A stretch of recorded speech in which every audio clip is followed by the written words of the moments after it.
कि जब 400 के पार जाएंगे तो हम क्या क्या कर पाएंगे। अभी बहुत चीज़ें देश में ऐसी हैं जो नहीं हो पा रही हैं, अब वो तभी होंगी जब 400 के पार जाएंगे। आपका नाम घोषणा हुआ है तो लोग कह रहे हैं कि 2 लाख वोटों से आप हार जाएंगे। रणनीति बन गई है गाजीपुर जिले में आपकी। ये तो पार्टी वर्कर बना देंगे ना, हमको क्या करना है उसको।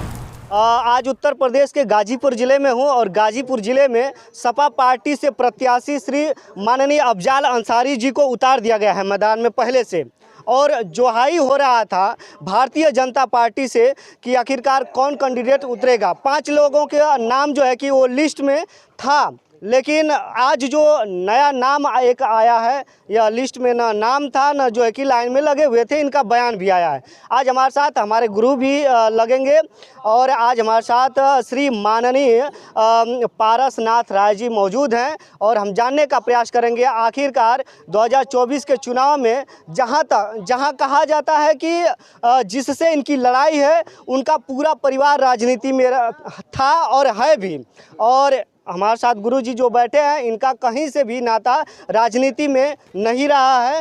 तो सबसे पहले आपका स्वागत है सर, आपको बहुत बहुत बधाई कि आपको भारतीय जनता पार्टी से टिकट मिला है गाजीपुर से। धन्यवाद धन्यवाद जी।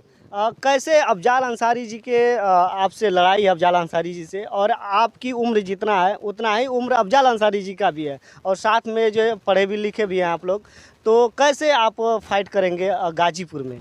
देखो भाई, मैं तो राष्ट्रीय स्वयंसेवक संघ का कार्यकर्ता रहा हूँ और अनेक पदों पर रहकर जब जो काम मिला है वो मैंने काम किया है एक सिपाही की तरह, और संगठन ने कल उस दायित्व से हमको मुक्त किया। आइए काम नया काम मिल गया कि आप चुनाव लड़ो, तो मैं तो सैनिक की तरह हमेशा काम करता हूँ, ये भी काम सैनिक की तरह करूँगा। और जो लड़ाई लड़ी है सब में फतह हासिल हुई है, सामने कोई भी हो। अब अनेक लोग लड़ेंगे लेकिन मुझे तो एक सिपाही की तरह लड़ना है।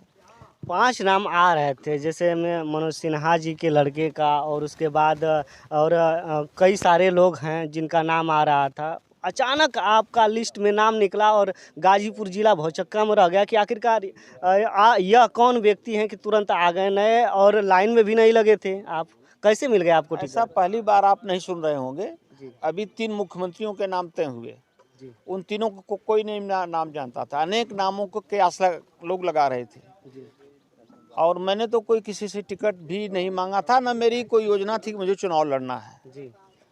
लेकिन पार्टी संगठन एक बड़ा संगठन है और एक एक बिंदु का वो अध्ययन करता है, किस कार्यकर्ता से कौन काम लेना है, किस कार्यकर्ता से क्या काम लेना है, किस समय पर लेना है, ये संगठन तय करता है। अब संगठन ने तय किया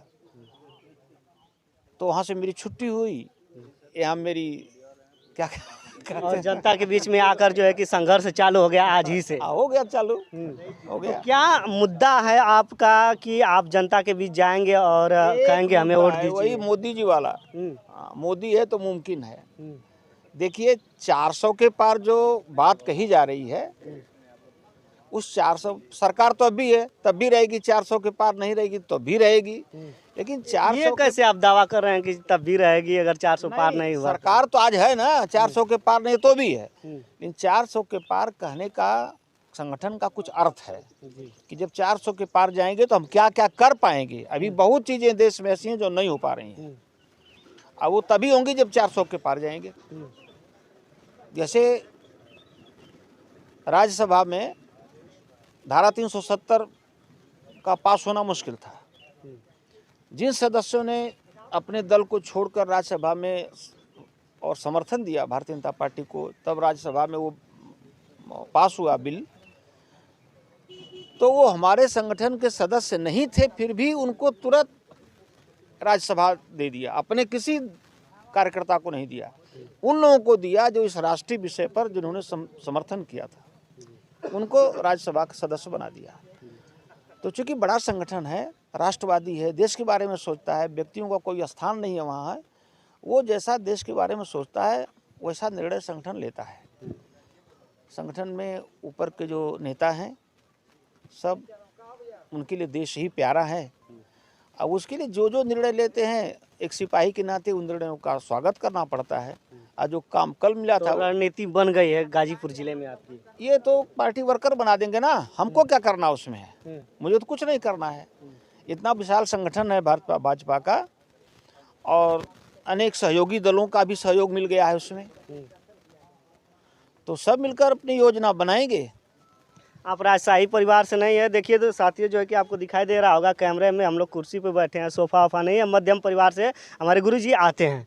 तो आप पैसा वैसा बहुत ज़्यादा लगता है सांसदी में, तो आप कैसे इसको मैनेज करेंगे? आप तो ये मध्यम परिवार भ्रम है। हम एमएलसी का चुनाव लड़े एक बहुत बड़े व्यक्ति से, सत्यनारायण तिवारी जी हमारे प्रत्याशी थे, उनके पास 1 रुपया नहीं था, चुनाव जीत गए। वोट जनता देगी कि रुपया देगा? वोट तो लोग देंगे। ये सारे कार्यकर्ता वो बहुजन सब क्या कहते हैं, सुहेल देव पार्टी के लोग हैं, ये सब सामान्य कार्यकर्ता, सामान्य घरों के हैं, गरीब लोग हैं। जैसे कहा जा रहा है कि जो भी मुसलमान इधर उधर मतलब कि बटे हुए थे पार्टियों में, मुख्तार अंसारी के मरने के बाद सहानुभूति में जो है कि वो सपा पार्टी के साथ चले गए हैं। मैं आप ही से पूछता हूँ कि गोली चलेगी तो मुसलमान, हिंदू और फलाना जात ये जात पहचानेगी? अगर गोली चले यहाँ पर तो पहचानेंगे कि इस जाति का छोड़ दो, इस जाति का नहीं छोड़ दो? तो वो कैसे थे, क्या थे, पूरा समाज जानता है। नहीं, अगर ऐसा व्यक्ति मेरी ही जाति का हो तो उसके प्रति क्या मेरी जाति सहानुभूति दिखाएगी? जिस तरह का उनका काम था, इसकी व्याख्या सारा समाज करेगा, लोग करेंगे, हमको क्या करना है उसमें? कौन सी सहानुभूति मिलेगी? ये तो वो लोग जाने कि भाई अगर समाज में ऐसा ही व्यक्ति उनका नेता है, ऐसे ही व्यक्ति को सहानुभूति देनी है, तो उस समाज के बारे में सोचना पड़ेगा।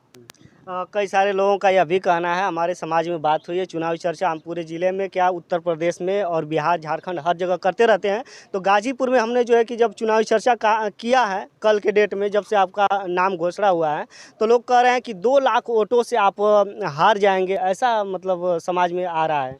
आज तो मैं कभी हारा नहीं, मैंने कहा ना, मैं एक सैनिक हूँ और सैनिक की तरह लड़ता हूँ। आज तक एक ही चुनाव लड़ा, निर्विरोध हो गया जी। तो प्रारंभ में ही निर्विरोध हो गया। तो मुझे तो नहीं लगता कि भगवान की कृपा से ऐसे दिन मुझे देखने पड़ेंगे। गाजीपुर में माननीय मनोज सिन्हा जी ने रास्ता साफ कर दिया है, काम की संस्कृति उन्होंने डेवलप कर दी है। काम क्या होता है अब अनेक लोग पश्चाताप कर रहे हैं, जैसा लोग कहते हैं तो मानिए सत्य है वो, कि बड़ी भूल हुई, बड़ी गलती हुई, तो उन्होंने एक रास्ता बनाया है विकास का, और उसी रास्ते पर चलने पर बस एक ही उत्तर उसका है किसी भी प्रश्न का, कि उसी रास्ते पर चलने पर जिले की भी भलाई है और समाज की भी भलाई है। तो चलिए साथियों, जो है कि आज हमारे साथ प्रत्याशी भारतीय जनता पार्टी के पारसनाथ राय जी हैं, और जो भी तमाम सारे जो सवाल हैं और दोबारा इंटरव्यू हम करेंगे तो उसमें पूछेंगे। हालांकि बहुत टाइम जाया न करते हुए यहीं पे वीडियो समाप्त करते हैं, और जनता की क्या राय है हम दिखाते रहेंगे गाजीपुर ज़िले में। बहुत बहुत धन्यवाद।